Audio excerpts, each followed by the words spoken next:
Salut tout le monde et bienvenue sur cette nouvelle série de vidéos qui concerne le web development ou encore comment devenir un développeur web.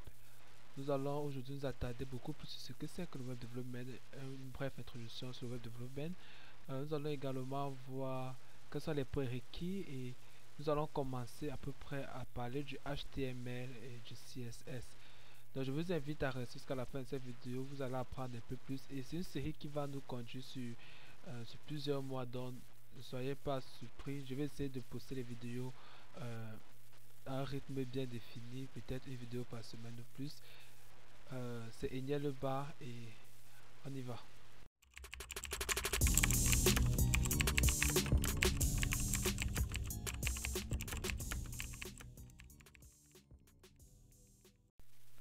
Donc, qu'est-ce que le web development? Le développement web, le web development, pour le dire assez simplement, c'est le fait de créer des pages internet, des pages web qui vont s'afficher sur un browser. Ok, c'est assez simple que ça. C'est-à-dire, nous créons ici dans votre domaine tout ce que tout ce qui s'affiche lorsqu'on ouvre un browser, toutes les pages internet, que ce soit l'interface visuelle que va voir l'utilisateur, on appelle ça user interface, ou même encore que ce soit le back-end, c'est-à-dire tout ce qui se passe en arrière-plan. Tout ça fait partie du web development. Donc aujourd'hui, nous allons commencer avec cette série de web development. Nous allons commencer avec la première technologie qui est le HTML et le CSS. Le HTML et le CSS nous aident à créer ce qu'on appelle le front-end development, c'est-à-dire l'interface visible par l'utilisateur.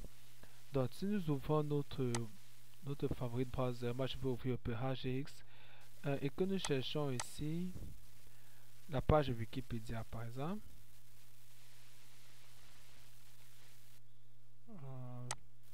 Nous allons sur la page Wikipédia. Nous venons ici à la barre de recherche, nous cherchons HTML. Parce que nous allons commencer notre étude en utilisant HTML. HTML, Hypertext Markup Language. Si nous lisons cette page, je vous invite vraiment à lire la page Wikipédia pour de HTML en fonction des origines, ce que ça fait autre. Mais si je dois résumer cette page rapidement, Hypertext Markup Language ou HTML, c'est un langage de programmation, bon, un langage informatique qui permet au browser d'afficher des pages web, en fait, qui permet d'écrire des pages web. Ok, c'est le langage qu'on utilise pour écrire des pages web. Il a été créé en 1989 et depuis là, il a connu beaucoup d'évolutions. Nous avons eu le HTML à partir de 1988 à 92, qui est l'origine. Après, nous avons eu le XML, XHTML. Nous avons le HTML 2.0, le 3.2, le 4.0, le XHTML, le XHTML2. Et aujourd'hui, depuis 2007, nous sommes dans le HTML5. Le HTML5, c'est ce que nous allons étudier dans cette série. Pourquoi pas les autres? Parce que les autres sont déjà dépassés. Je veux dire, si vous utilisez les autres versions de HTML, vous pouvez continuer à créer des pages web. Mais depuis 2007, nous utilisons le HTML5 et c'est mieux de s'adapter à l'évolution technologique. Donc, nous allons utiliser le HTML5 dans cette série de vidéos. Ok, HTML, qu'est-ce que c'est? HTML, c'est Hypertext Markup Language et c'est un langage qui nous permet d'écrire des éléments d'une page web. Donc, pour travailler sur HTML ou bien pour réellement commencer HTML, il nous faut un éditeur de test. Il y en a plusieurs. Moi, personnellement, je vous propose d'utiliser VS Code, Visual Studio Code. Visual Studio Code, bon, pour certains, c'est le meilleur éditeur de test actuellement, mais pour d'autres, il y a Notepad++ ou d'autres éditeurs de test. Je propose VS Code parce que VS Code aide beaucoup dans le web development en général, pas seulement dans le HTML, mais vraiment pour créer le front-end et le back-end. Donc, nous allons utiliser VS Code tout au long de cette série de vidéos. Donc, comment installer VS Code? Nous allons juste sur Google et on cherche VS Code ou Visual Studio Code. Et puis, nous allons aller sur cette page code, vscode.com. Ici, nous pouvons voir qu'on peut download for Windows. Si vous avez Mac, ça va également vous proposer de download for Mac. Et là, nous pouvons voir quelle est la version de Windows que nous avons. ou bien si on veut d'abord pour Mac qui est universel, la Windows c'est Windows 64 ou pour Linux. Donc je vais installer pour Windows directement. Donc là le téléchargement commence. Je vais mettre ça dans Download. On va télécharger. Et là on peut voir là que le téléchargement a débuté. Ok, nous allons revenir plus tard lorsque le téléchargement sera fini pour continuer l'installation. Nous allons commencer à installer. Donc juste l'installation normale, on double-clique sur le setup. Ok, on accepte les conditions. Next. On choisit où ça va être installé. Là, je vais installer dans mon C. Il n'y a pas de problème à ce niveau. Next. Setup. Visual Studio Code. Yeah. Next. On va créer un desktop icon. On va créer Open with Code. Add Open with Code. Make sure. Faut vous rassurer de check tous ces cases, ok? Et puis, next. Next. Install. Donc maintenant l'installation se fait. Donc VS Code, comme je disais, c'est un éditeur de texte, c'est-à-dire c'est un programme qui nous aide à créer des pages web. En fait, l'éditeur de texte, il y a un qui est build directement dans Microsoft. Ça cherche ici éditeur de texte. Ça cherche texte. Voilà, Notepad. Notepad est build directement dans Microsoft. On peut l'utiliser, mais ce n'est pas très professionnel. Donc, ça, je vous conseille d'utiliser VS Code. Je crois que l'installation est finie. Ok. Si c'est fini, nous allons ouvrir. Le voilà. VS Code. Bon, VS Code, comme je vous disais, nous allons l'utiliser pour non seulement la programmation des pages web, mais également, c'est-à-dire non seulement pour le front-end, mais également pour le back-end. Donc, il y aura beaucoup de choses que nous allons faire ensemble. Il y a beaucoup de choses à installer à l'intérieur de VS Code. Je vais peut-être faire une vidéo qui va porter spécifiquement sur VS Code plus tard. Donc pour l'instant, nous allons juste nous attarder sur les basics, ok, sur la configuration basique de VS Code. Moi, je vais laisser en dark parce que le light, oh là là, ça me fait mal aux yeux. Je vais laisser en dark. Vous pouvez choisir ce que vous voulez. Ok. Donc, je vais l'agrandir comme ça, c'est bon. Et, statistique, non, pas encore. Donc, nous allons commencer directement notre première page web en utilisant. Bon, avant de commencer, nous allons installer des extensions qui sont utiles. Nous allons installer Prettier.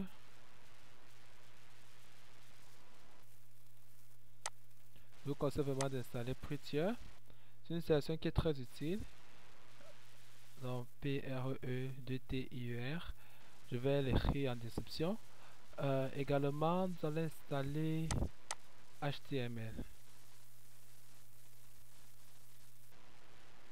HTML5. Nous allons installer ces deux extensions. Les extensions nous aident simplement à écrire plus rapidement et plus facilement nos pages web. Ok. Donc je vois HTML5 été installé. Je suppose que Prettier aussi. Donc nous allons commencer par écrire notre première page web. Pour cela, nous allons venir ici dans Explorer. Nous allons open un folder dans Documents. Je vais créer ici un nouveau folder que je vais appeler Web Development, Web Dev Tuto. Select the folder. Oui, je trace.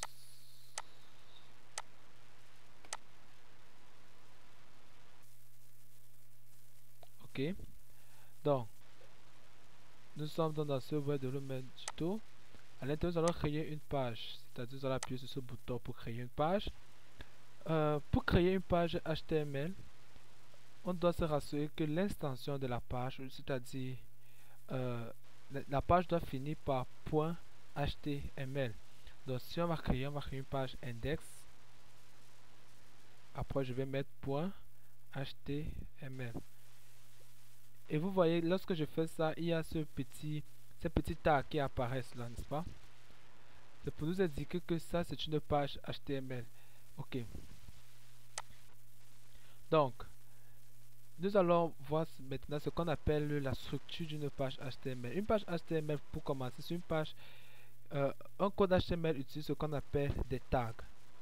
Qu'est-ce qu'un tag? Un tag, c'est, on va dire, un code qui nous permet de définir un élément. Ok. HTML comme XHTML ou XML sont des codes qui utilisent des tags. Ok. Nous allons voir par exemple un tag comme le tag A qui s'ouvre et se referme. Ok. Donc nous avons A. On a ici un élément. Et on va refermer A. Ok. A, un élément A. Vous voyez, ça s'ouvre et ça se referme. Donc, en termes général, les tags s'ouvrent, il y a un élément à l'intérieur et ça se referme. C'est ça qui contient un tag. Donc, le premier tag dans notre page HTML, c'est toujours et toujours HTML. Ok? HTML. C'est notre premier tag que nous allons ouvrir et plus tard refermer. HTML, HTML. Ces deux tags nous montrent en fait que notre page HTML a été créée. Maintenant, dans cette page HTML, il y a deux grands éléments que nous devons savoir. Il y a un élément qu'on appelle head, qui contient tous les méta de notre page, c'est-à-dire des éléments qui ne s'affichent pas à notre page. Ok. Et après ça, il y a un élément qu'on appelle body, qui comporte tous les éléments qui vont s'afficher à notre page. Nous allons commencer par créer notre head element. Head, like that. Oh, ok. Vous voyez que il me propose directement head, et donc à l'intérieur de head, après nous allons créer body. Ok. Oh, zut. Head et body. Donc ce sont les deux grands éléments de notre code HTML.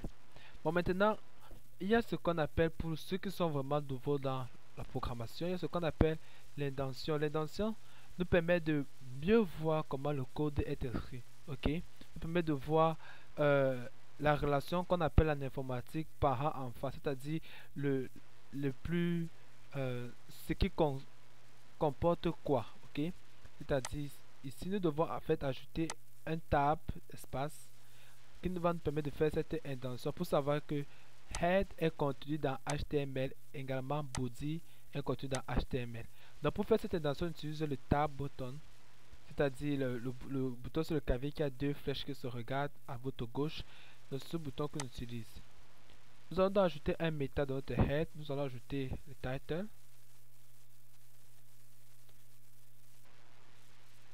Ajouter le title, on va appeler ce title ma première page HTML.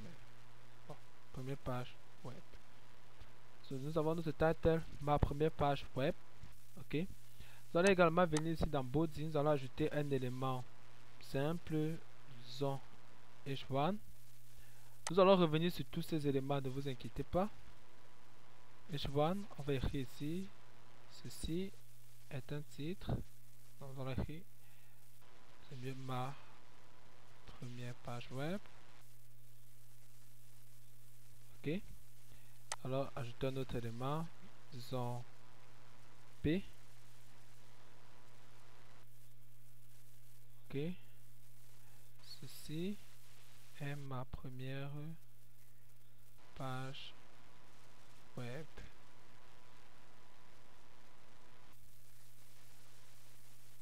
On va ajouter ces éléments, n'est-ce pas? Donc vous voyez, c'est un peu comme ça que se présente une page web. Et vous voyez qu'il y a l'indention à ce niveau-ci pour préciser que title est un élément de head, head est un élément de HTML. Ok. On voit également ici que P et H1 et H1 sont des éléments de body et body c'est un élément de HTML. Donc il y a cette indention qui nous permet de spécifier quel est l'élément quel élément appartient à quel grand ensemble, ok. Et donc nous avons le HTML qui ouvre et qui se ferme, qui nous précise que c'est une page HTML. Nous avons head pour tout ce qui est méta, c'est-à-dire les titles et autres méta qui ne s'affichent pas normalement sur notre page web. Et maintenant nous avons body pour tout ce qui est dans le body même de la page web. Nous allons enregistrer CTRL S ou bien simplement file. Si vous voulez enregistrer, on peut venir ici en file et save. Et nous allons aller retrouver. Nous allons aller dans document, n'est-ce pas? Dans document, nous allons partir dans Web Development Tuto. Vous voyez ici que maintenant ça s'affiche avec l'icône de votre navigateur par défaut. Le mien c'est Opera. Si je clique sur Index et que j'ouvre avec, je sais pas, JS Explorer, ou bien je peux ouvrir avec Microsoft Edge, je peux ouvrir avec Chrome, mais je vais ouvrir cette fois avec JS Explorer. Vous voyez, nous avons ici ma première page web. Nous avons une minute. Donc nous avons ici ma première page web qui est en fait ce H1. Ok, ce H1, ma première page web. Et si nous avons ceci est ma première, ceci est ma première page web qui est en fait ce paragraphe-ci que nous avons créé. Et ici en haut, nous pouvons remarquer que le titre c'est ma preuve, qui est ce title que nous avons créé. Nous allons revenir sur tous ces éléments. C'était juste pour créer votre première page web utilisant VS Code et voir comment ça fonctionne. Dans notre prochaine vidéo, nous allons voir effectivement quels sont les tout premiers tags que nous devons apprendre en tant que web développeur. C'est tout pour aujourd'hui. N'oubliez pas de souscrire à la chaîne si vous êtes nouveau. Abonnez-vous, likez la vidéo si vous a plu et rendez-vous pour une prochaine vidéo. C'était Niel Leba.